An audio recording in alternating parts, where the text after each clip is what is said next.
రాజకీయ పార్టీల గొడవలకు పోవడం వలన, ఆ గొడవల్లో మనం ఇరుక్కోవడం వలన మన కుటుంబం దెబ్బతింటుంది, మన భవిష్యత్తు దెబ్బతింటుంది, మన పిల్లల భవిష్యత్తు దెబ్బతింటుంది, కుటుంబమే ఒక వేదనకి గురవుతుంది. మనకు నచ్చిన పార్టీకి ఓటు వేసామా లేదా, తర్వాత మన పని మనం చూసుకోవాలి. రాజకీయ నాయకుల్లాగా మనం అందరం సంపాదించుకొని మూటలు ఇళ్లలో లేవు. వాళ్ళందరికీ సంపాదించుకొని ఇళ్లలో ఉండడం వల్ల వాళ్ళు రెచ్చగొడతారు, మనల్ని పొమ్మంటారు. చివరికి గొల్లయ్యేది మనమే.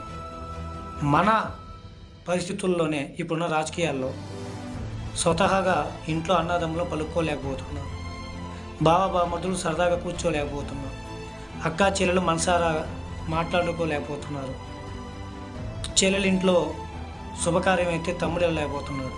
ఇవన్నీ రాజకీయ కలుషితంగా తయారవుతుంది. ఒకే వ్యక్తిని అందరూ ఇష్టపడలేరు. అది రాజకీయమైనా, క్రికెట్ అయినా, ఇంకోటి ఏదైనా. దీన్ని ప్రతి ఒక్కరు అర్థం చేసుకోవాలని ప్రతి ఒక్క రాజకీయ పార్టీలో ఉన్న అభిమానులు ఆవేశపడకుండా ఆలోచనతో మెలగాలని కోరుకుంటున్నాను. జై జనసేన.